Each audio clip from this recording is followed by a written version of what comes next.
തലച്ചോറിൻ്റെ ഏത് ഭാഗത്തായിരിക്കും ഈ ദൈവവിശ്വാസമുള്ളത്, അല്ലെങ്കിൽ ദൈവം എന്ന സങ്കല്പം തന്നെ തലച്ചോറിൻ്റെ ഏത് ഭാഗത്താണ്, അല്ലെങ്കിൽ ഗാഡ്സ് പാർട്ട് എവിടെയാണ് ശരിക്കും സ്ഥിതി ചെയ്യുന്നത്? ഇതുമായി ബന്ധപ്പെട്ട് ശരിക്കും പറഞ്ഞാൽ ഗവേഷണങ്ങൾ നടന്നിട്ടുണ്ട്.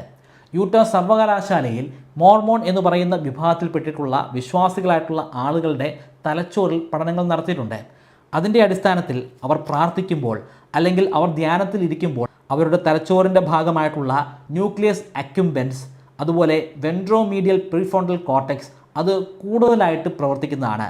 നമുക്ക് ഒരുപാട് സന്തോഷമുണ്ടാകുമ്പോൾ, ആനന്ദമുണ്ടാകുമ്പോൾ, ലൈംഗിക ബന്ധത്തിൽ ഏർപ്പെടുമ്പോൾ, അല്ലെങ്കിൽ സ്നേഹിക്കുമ്പോൾ, ഇഷ്ടമുള്ള ഭക്ഷണം കഴിക്കുമ്പോൾ, ഇഷ്ടമുള്ള വെള്ളം കുടിക്കുമ്പോൾ, അല്ലെങ്കിൽ ജ്യൂസ് കുടിക്കുമ്പോഴൊക്കെ ഈ ഭാഗങ്ങൾ പ്രവർത്തിക്കുന്നതാണ്. അതിനെല്ലാം ഉപരിയായി നമ്മൾ ഏതെങ്കിലും തരത്തിലുള്ള ഒരു ഡ്രഗ് ഉപയോഗിക്കുമ്പോഴും, അല്ലെങ്കിൽ കറുപ്പ് പോലെയുള്ള ഡ്രഗ്സ് ഉപയോഗിക്കുമ്പോഴുമൊക്കെ ഇതേ ഭാഗങ്ങൾ തന്നെ പ്രവർത്തിക്കുന്നതാണ്.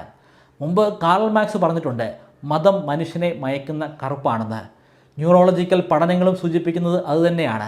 ഓപ്പിയോഡ് അല്ലെങ്കിൽ കറുപ്പ് ഒരു മനുഷ്യൻ്റെ ഉള്ളിലേക്ക് ചെല്ലുമ്പോൾ തലച്ചോറിൽ എന്തൊക്കെ മാറ്റങ്ങളാണോ സംഭവിക്കുന്നത്, എന്തൊക്കെ രാസമാറ്റങ്ങളാണോ സംഭവിക്കുന്നത്, അതേ മാറ്റങ്ങൾ തന്നെയാണ് ഒരു വ്യക്തി പ്രാർത്ഥിക്കുമ്പോഴും ധ്യാനത്തിൽ ഇരിക്കുമ്പോഴും അവരുടെ തലച്ചോറിൽ സംഭവിക്കുന്നത്.